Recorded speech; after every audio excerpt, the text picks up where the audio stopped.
0 to 60 can define a performance car, but it's the fastest 60 to 0 that's the aim of Tarok's brakes. From road cars to race cars, circuits, special stages, or the autostrada, nothing reduces speed like Tarok's brakes. Italy gave the world the art of Da Vinci and Michelangelo. Tarok's has given drivers the art of stopping. For more information and to acquire your own masterpiece, visit tarox.co.uk.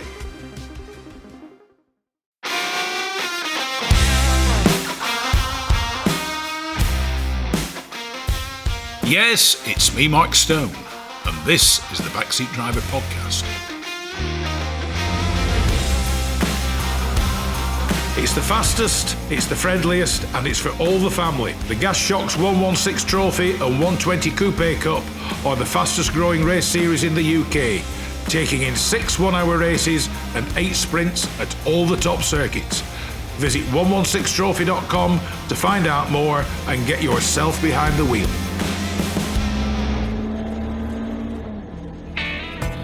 From a pot of tea to TT motorbikes. From a classic English breakfast to a full serving of classic cars. Bridge House Tea Rooms is the Northwest premier classic car meeting location for cars, bikes, tractors and owners clubs. So no matter what your automotive appetite might be, visit Bridge House Farm Tea Rooms on their Facebook page or call John and Alicia on 07980 444 221 for show details and to reserve your own table and parking space. I'd like to introduce to the Backseat Driver radio show a rally driver and the father of a previous guest, Molly Livermore. When Molly was here, I said to her, "Are you going to navigate for your dad?" And before she could answer, Dad was sat in the background shaking his head very vigorously. However, whether things have changed or not, I do not know, but I'd love to introduce the Backseat Driver radio show one of rallying's, especially night rallying's, great characters, the one, the only, John Livermore. John, welcome to the Backseat Driver. Thank you very much. How did you get into rallying? Because I get the feeling when we spoke to Molly, it's a family affair, isn't it? Well, it was. My dad was a paint and decorator, and he didn't like fast cars, but I did. But it was all because we'd become a mechanic, basically, and in them days, basically, every apprentice at garages had a rally car because you could afford to go rallying. Yeah. And, you know, and your rally car was your road car. And you just turned up at events, and then if you had to straighten it, you straightened it. And then you were back at work on the Monday, whether you were walking or driving. It doesn't really matter, does it, really? But that's the... And I think back then, the make and model of car didn't really matter, did it? No, it didn't, because you just basically picked a car that was kind of fast, and you went to the local scrapyard and you worked out what bits off other cars would fit on your car. What was it, by the way? It was actually a Saab 99 EMS, which was a fuel-injected 2-litre, what we actually started night rallying with, which was very, very quick. You had to drive it a bit different because handbrake worked on the front wheels. Yeah. But in them days, there wasn't really much modifications about, so you didn't learn about the hydraulic handbrakes and stuff. But we made what we could out of it. Yeah. You know, so... First size car and all, really. Well, it was a big car in the lanes. Yeah. Very, very unusual. But I was doing that in the... It was when we could still have multicolour cars. Yeah. But the rules on the carbs and everything were changing then, so... And then we run that into 86 when we had to run it as one colour. Yeah. And with the rumpers on. But we did very well in that. I mean, we entered... Well, I'll tell you, we split up with girlfriend on the Saturday. On the Monday, we went to Mardet Racing, which was the tuning place in Morecambe, Brian Johnson. And we ordered half a cage. Yeah. And we put that in some harnesses, and we just went and bought an ordnance survey map, and away we went. 90 cars. It was the Twilight Rally. Started at Wharton at Preston. We got into the top, I think we were into the top 30, maybe top 20 with it. Yeah. But it was a naturally fast car. Yeah. So lads were messing with 13 Escorts and Minis. This was a fast car. Yeah. For me. You know, so we did all right. We did all right. But you know, I basically started. I probably, if push comes to shove, it all started with me hitting the local chip shop with the firm's Escort Mark 1 van. Yeah. Literally. Yes. Oh, yeah, I hit it, yeah. My boss said to me I could go to the edge of the estate, and then I had to get the bike out of the back of the van and cycle to the chip shop. Yeah. It didn't exactly say which entrance to the estate I had to go to. So I went to the key end, and I thought, I can do this. So off down the key I went. It had drum brakes all around, a very early one with 1600 we put in it. And we turned up a road called Loon Road, and I was going a bit quick and hit the brakes. And if anybody knows about drum brakes, they don't exactly balance right.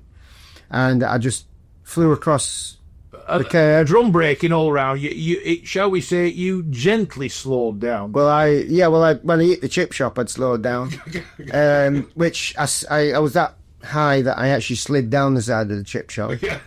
So, and then my boss wasn't really happy about it when I got back, but I did get his fish and chips and onion rings he always had. But that leads me to meeting a good friend of mine who's not with us. Some of you might know him, a lad called Norman Brewster. Yeah. He successfully rallied a supercharged Speedwell A35 that you might have remembered from the racing days, the Speedwell cars. Yeah. Yeah, well, Harry Winder had that and he sold it, and Norman had a supercharged one. And then he went on to building a twin cam Escort. Yeah. So that's how I basically got that side of the rallying. I was helping him in his garage after I finished at the garage straightening the cars. And also Chris Rigby, who had Transpares in Morecambe. I was asked to service for him on the Lakeland stages, which turned into Malcolm Wilson. And I stood at Shell Corner Garage, which is Motormania now in Morecambe.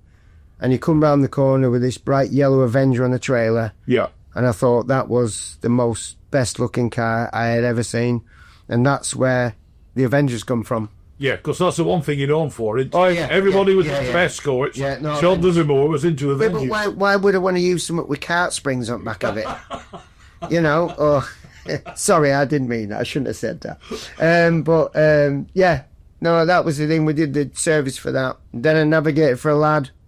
And he was an motorbike cross lad, and I navigated in his Avenger, and we did the events like Adrian's Camp, not with us anymore, Fluteborough, not with us anymore, Kirkbride, maybe just starting again, Averig, we did them all, which was, you know, they were good events to learn on. Yeah. You know, and you did really well. And then we started with the obviously in the road round with the 99.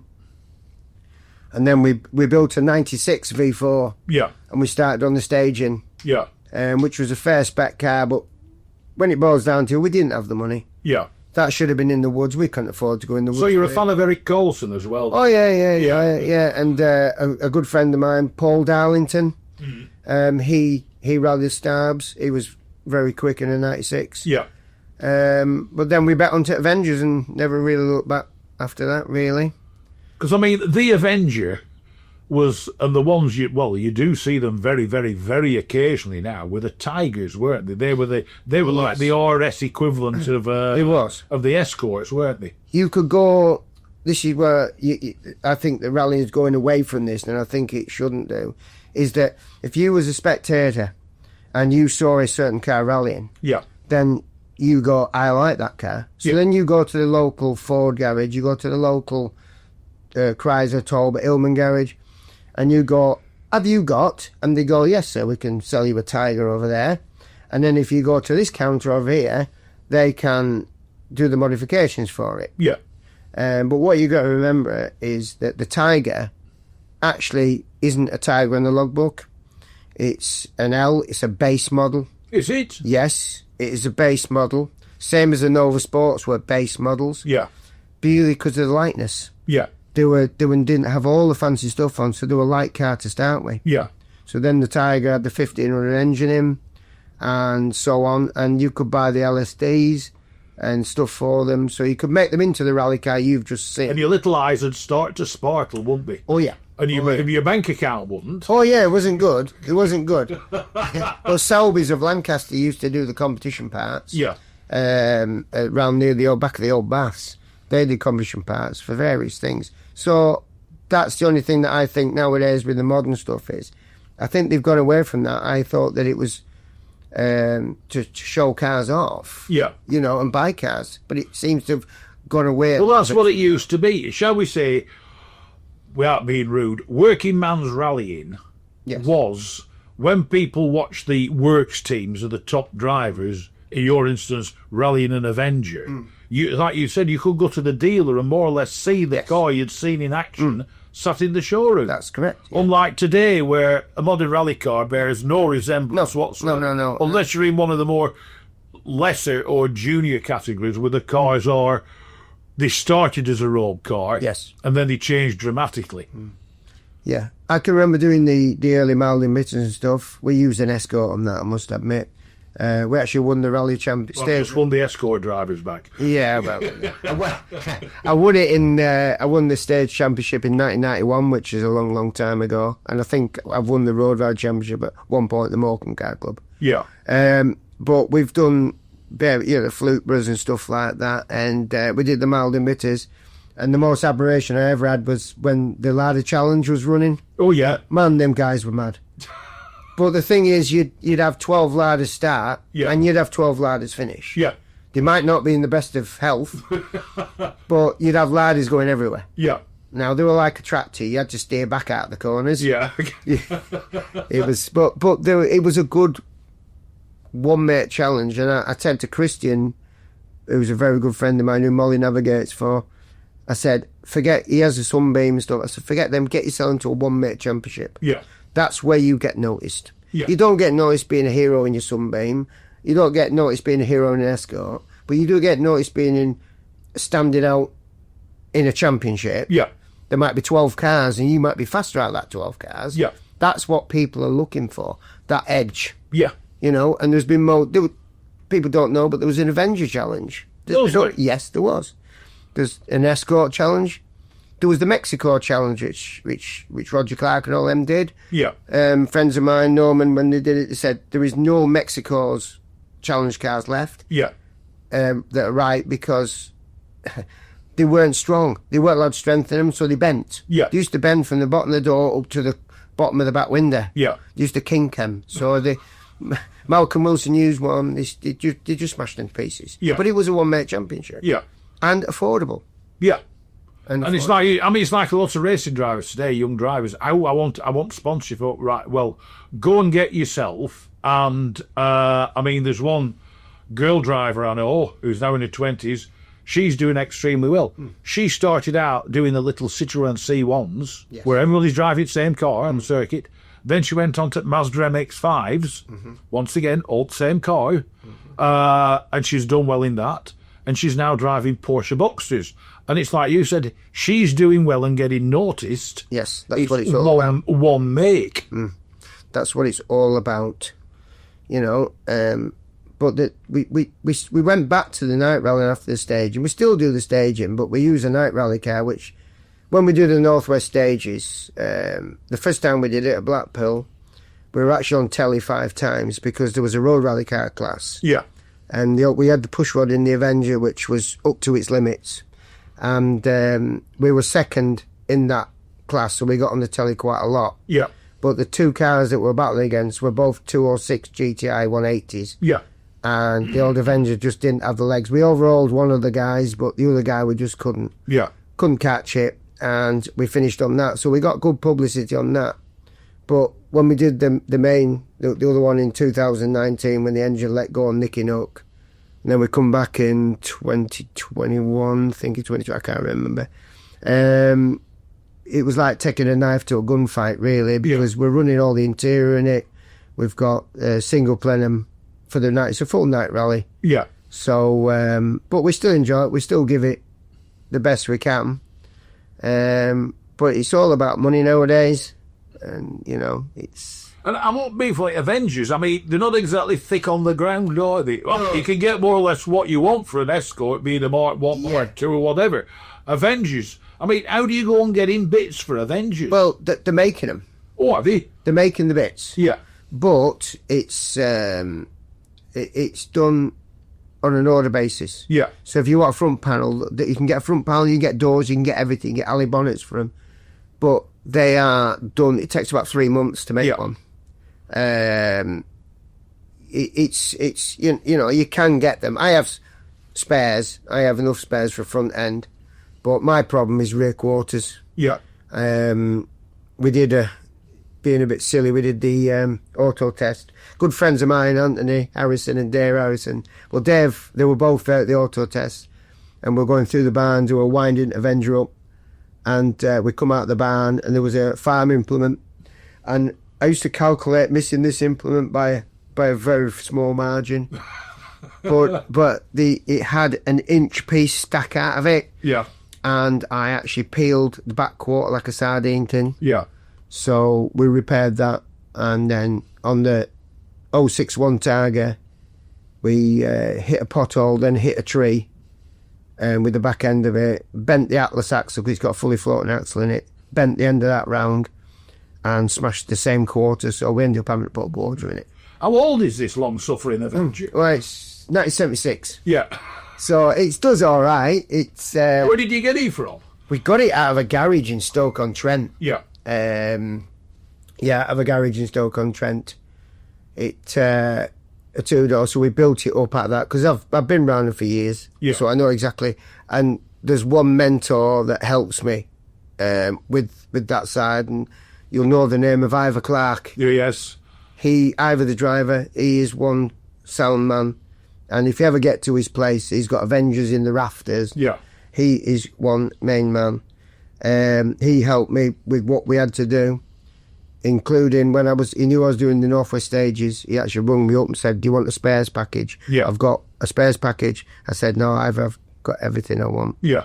But thank you very much. Yeah. But I must say, while I'm on the subject, so I don't forget, on the Northwest stages, we are actually run by Mascot College, and a really good friend of mine, Danny Cowell.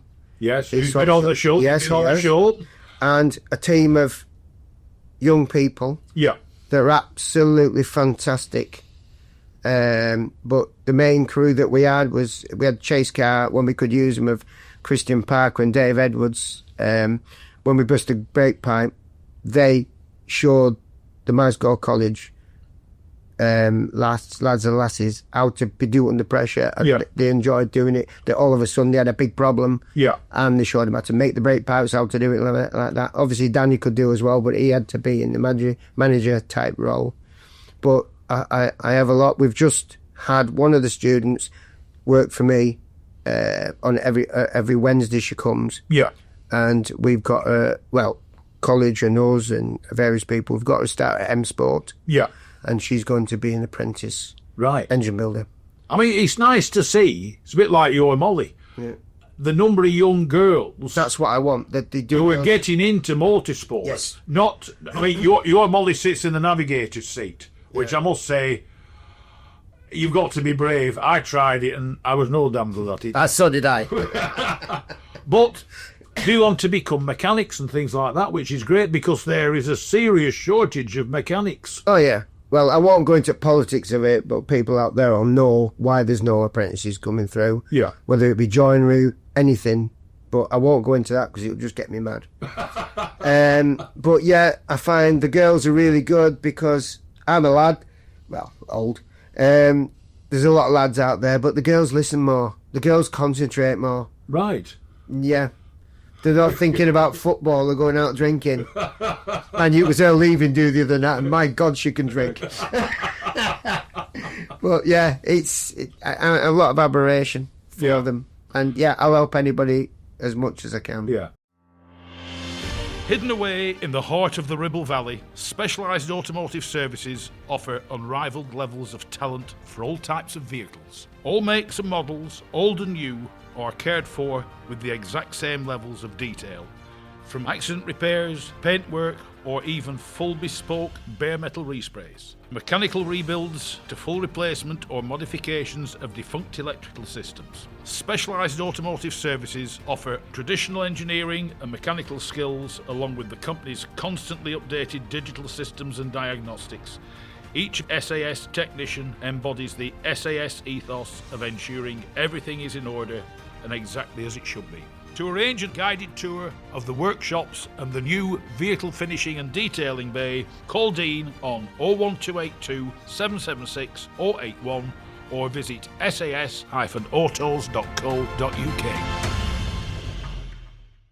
Now, I mean, you had a hell of a career in like what you might call amateur driving and everything else. I mean, where did all that take you? Because, I mean... Not very far. Not very far. No, it did. My problem was that, in my eyes, it's an old saying, because the grass is always greener on the other side. Yeah. So I went through a lot of cars. Yeah. But I enjoy building a car that nobody else can build. Yeah. And again, it's going back to the early days of looking in the scrapyard, saying, "Oh, that'll fit that."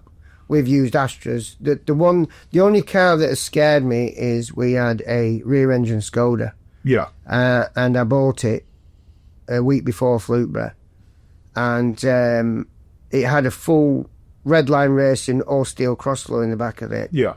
And we did Fluteborough, and I had Navigator in with me, and we set off. And the first night I left, it wouldn't go round. Yeah. Straight through Armcore. At the Armcore, we'd stopped 4 times on the stage. Yeah. It revved to 9,000 revs, and we're still leading the class when we got to finish. Yeah.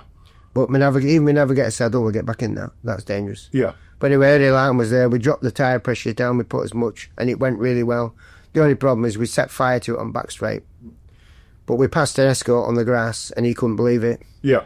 But then we pulled in front of him, and then my navigator goes, "There's a funny smell in here."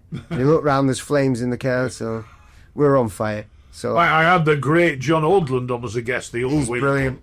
Oh, man. I mean, he could make Skodas do things, and probably can still make Skodas do things you can't credit. Yeah. And he proved, like you said about the Lauders, just how built like a tank Skodas actually were when he took a showroom car, put a roll cage in it, some timing equipment, and apart from exhaust bracket bust, won his class and come forth at RAC week. Oh, yeah. Oh, yeah. Fantastic. I would like to just go on to the subject of going rallying in Wales with a mentor of mine. That's Dennis Quinn. Yeah. Who was my top mentor, and we all miss him. Danny, Darren, we all miss him. I've done all the rallies with him. I done his car. I still do his car. I still look after his car. Yeah. I make sure it's run. I take it out for a run. I still look after his car. He hit his head. Just a quick story. Hit his head on a scaffolding post once. Yes. Night before, and he come back up. We were doing the car, and I took him to infirmary. Yeah. We drove all the way down. It was the furthest rally we'd ever done. We drove 30 miles south of Fishguard. Yeah. Yeah, and he was asleep most of the way. I drove all the way down with a car on the back. I got the car off the trailer. I scrutineered it. I did everything. I picked him out of the car. He went, signed on. He got back in the Sierra. I lined up with the car. I also drove it to the start. I got him out of the Sierra, pushed him into the seat with his navigator, Nick Dakin, and he set off, and he won the event. Yeah. He come back. I near enough picked him out, put him in the Sierra, rode it up. I drove it all. That is the first that I've ever driven. Yeah. But the man himself is just absolutely fantastic. Yeah. I have so much. You know, it's a privilege to look after his car. Yeah. You know, and I do a lot of cars for people, but to me it's a privilege, and he was such a nice guy. Now, you have a phenomenal reputation for rallying at all levels. Night rallying, road rallying, stage rallying, every other form of rallying, and you've done well at it. I mean, I've done all right. You've done all right. John Livermore is a known name. Yeah, for some wrong reason.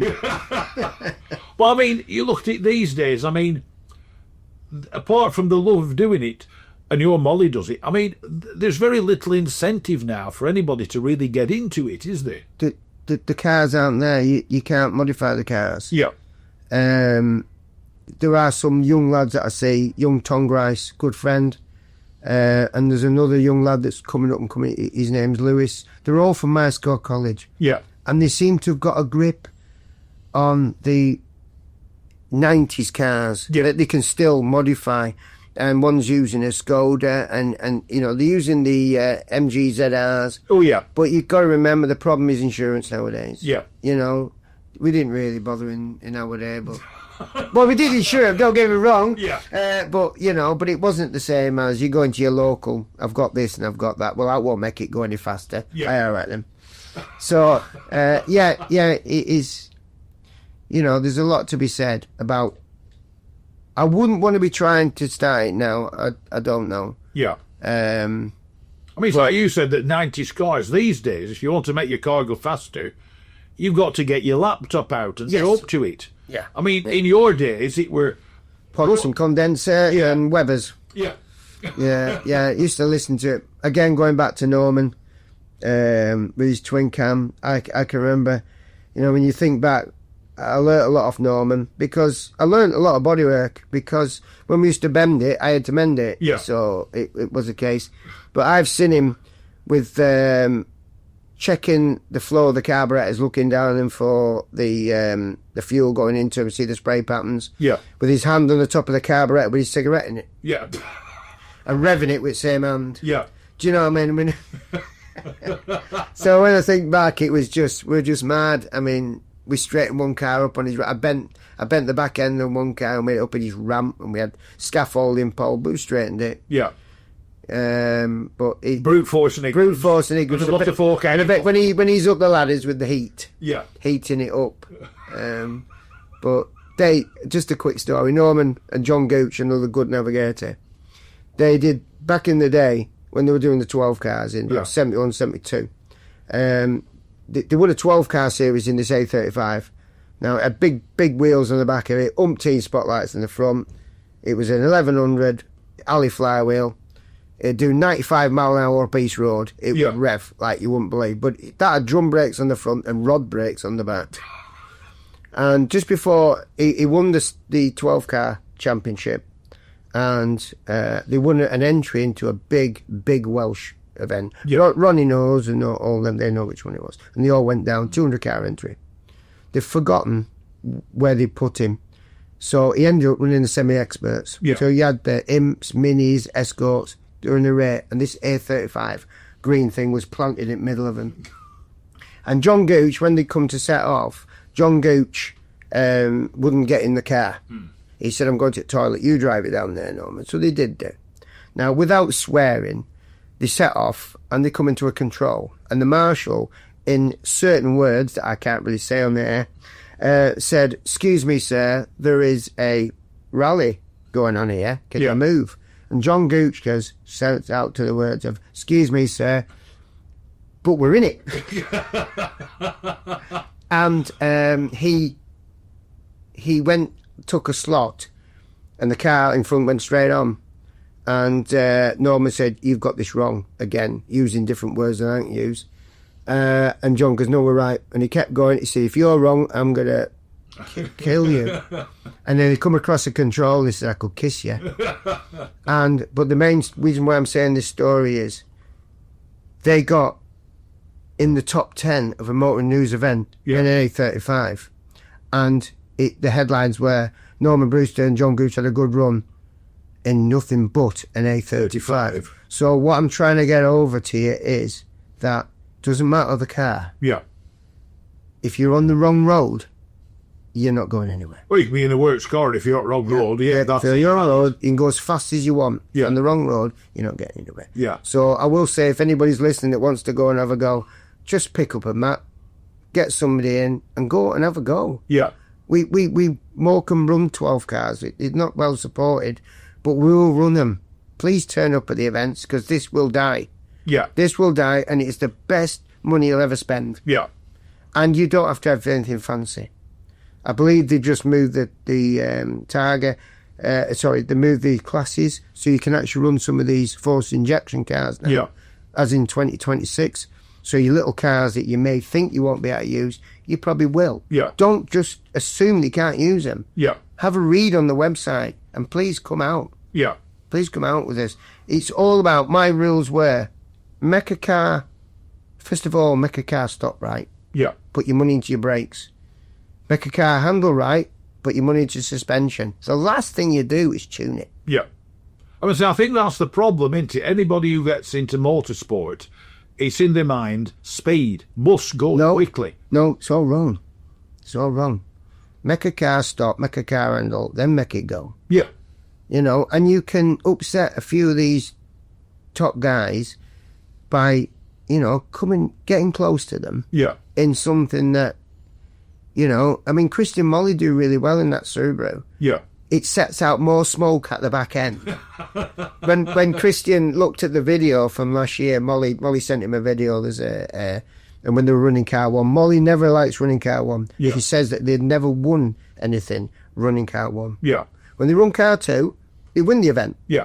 But running car one, and then Christian watched it offline, he was laughing. He said, look at the smoke. It's got to be rebuilt. So Yeah. that's a job on the list we will be doing. Is it? What will you be doing? Will you be helping? I mean, I'll help it. Are you learning about Subaru impressors now? No, well, I did it when I used to straighten them at Wildings. they are a good car, but the problem is it's like anything else. You can stand back and you can hear them rot. Yeah. Yeah. No, I'm joking. But no, he's real. He's actually been at the garage today. He's actually wiring the Avenger. He's an up-and-coming lad with the Motorsport electronics and wiring. And I'm trying to get him to do it because there's a lack of that. And Yeah. he is, without swearing again, very good at it. Yeah. You know, and he's just done the Avenger. I've moved some clocks about and he's done all that. He's absolutely fantastic how he does it. Yeah. And I'm hoping to, he will take that up a bit more. And then if people in the area need anything, the thing with Christian is you can trust him. What you see is what you get. Yeah. Same as me. What you see is what you get, and that's the end of it. I mean, is it his intention, along with your Molly, to progress in rallying to get somewhere near the... Well, he has a young family at the moment, Yeah. so he's just levelling out at the moment. Yeah. So, yeah. We'll just see how that goes. Yeah. But he is so talented. I told him back in the early days, get in a one-make car, let's find you something. Yeah. But he enjoys his cars too much. He's so talented. Yeah. He did a demonstration at Moscow College, and he put one of the media guys in the middle, and he told the media guy to put his finger on the cone. Yeah. And he put his finger in the cone, and Christian come in sunbeam. Bear in mind, Christian was about 17. Yeah. And he come up flat out in sunbeam, and he just drifted the sunbeam around this guy. Yeah. Round and round and round this guy in itself. So talented, it's unbelievable. Yeah. I mean, are you able to pass on any of your driving knowledge and driving talent to young drivers? Because, I mean, you're old school, aren't you? Anybody wants to come to garage, I'll help anybody in any way. There are still cars out there that can be modified. Yeah. That you wouldn't think.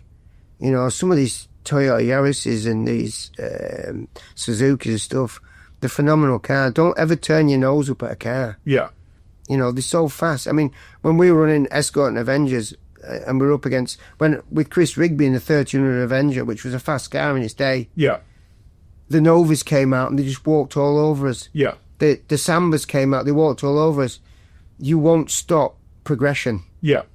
Every time somebody's going, well, that's quick, but I need to do something more to that. Yeah.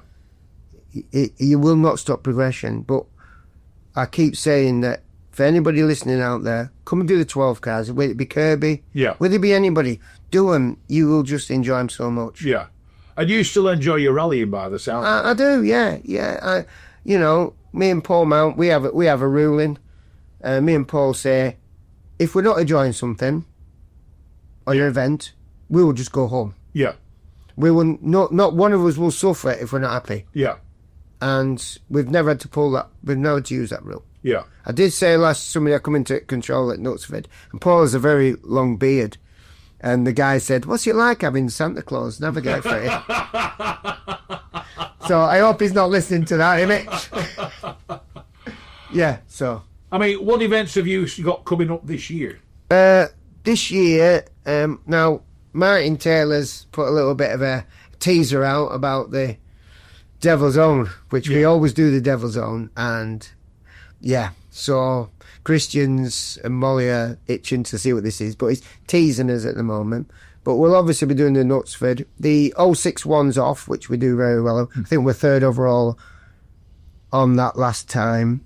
For an old crew and old car, I don't think that's bad. Yeah. But it's big, but there's all the hype about it. Never again, it's not going to run again. Listen, they've just said they're putting solar panels on it. It doesn't mean they're never going to run there again. They've just stopped at the moment. Yeah. Fantastic venue. Yeah. But again, I'd stress again, the 12 cars, the Tiger Rallies. The Tiger Rallies are so much value for money. Yeah. So much value for money. But you've got to pick the ones. Some of them are very, very tight if you like your auto testing. But the 06 one is open. Yeah. It really is. We enjoy it. When you get Avenger flat out in fifth down back, Yeah. you know, doing at least 30 or 40 mile an hour, you know what I mean? Can't give it away. And of course, you'll now be looked upon as a rarity with an Avenger. Oh, yeah, well, yeah, it gets on telly, and when they did the pamphlet for the Northwest Stages, we had the biggest photograph on it. But yeah, but Molly was down there. Molly's boyfriend at the time, she brought his mum down. She goes, "That's my dad's rally car over there." Yeah. And she goes, "Oh, that's very nice." And Molly says, "Yeah, I'm getting that." And I said to Molly, "Hang on a minute, I'm not dead yet." But she come down garage the other week and wrote on the windscreen, Molly. She put her name on it. But we are building an MX-5, which I want her to have a go in. Right. Will, contrary to what was said when we interviewed Molly, will she ever navigate for you? Do you fancy having a set in the co-driver's seat? No, because she's a bit fiery. All right. She might frighten me. Yeah. No, I don't know. We don't know. Maybe we will. She's actually got herself a helmet now, so she'll be probably looking to do a little bit of staging as well. So a good friend of mine, Simon Barnes, has got Paul Miller's old BMW, and he's at the garage yesterday. And I said, did Molly might have a go? I said, you've got to ask her, Simon, but I think she might have a go with you. Yeah. So, yeah. I mean, like these girls who fortunately doing mechanic, they'll be looked upon as a bit unusual, won't they, doing things like this? I mean, she doesn't it's not a girly thing, really, is it? No, but she's a girly girl. Yeah. And she's another one that can drink. When she goes back to university, her bag clinks. Yeah. Because when she works in the pub, when people ask her to buy a drink, same as Julie works in the pub, they work out now, well, I'll have a bottle of cider. Yeah. So they have a bottle and they bring it home. So they bring it home. Oh, man, yeah. But anyway, it makes me out them to be alcoholics, doesn't it? That's not good, is it, really? That way me thumped. So John Livermore is going to carry on rallying for as long as he can do. He is. He's just getting a bit knackered now, but we're all right. We were having this debate before we went on air. Age is not kind to you in any way, shape, or form. It is. It's not so much the event, it's the recovery period afterwards. Yeah. Like I keep saying, and I'll say it one more time, young'uns, have a go. Yeah. Because if you don't, we won't be here. No. I would say in many ways, people like yourself represent what you call the golden age of rallying. When rallying were proper. We're the clubmen. Yeah. You know, I know people like Ian Joel, he's a really nice guy. He's still a clubman, but he does really well. Yeah. Darren Atkinson, man alive, he can steer that car. Yeah. So much admiration. When he can beat the R5s and the R2, I don't know much about him, but he's running the two-wheel drive car, a 1970s car. Yeah. And he's taking him to task. Yeah. Absolutely fantastic. And never brags about it. Yeah. You know, if you brag about anything, you've then got to go out and do it. Yeah, you have to live up to it, haven't you? Yeah, and so you just keep your mouth shut. Yeah. That's very hard for me to do, but I don't brag about stuff. What I mean is I talk too much. There we go. John Livermore, it's been a pleasure having you on the Backseat Driver Radio Show. The only thing I now know is when you're going out for lunch, we must not ask you to go to the fish and chip shop. Apart from that, John Livermore, thanks so much for joining me on the Backseat Driver. Thank you very much.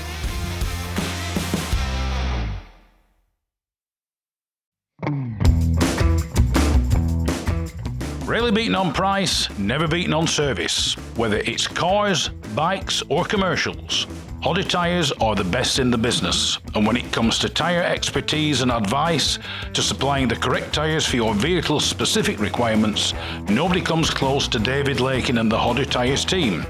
So give them a call on 01200 613 192 or visit the website at hoddertyres.co.uk.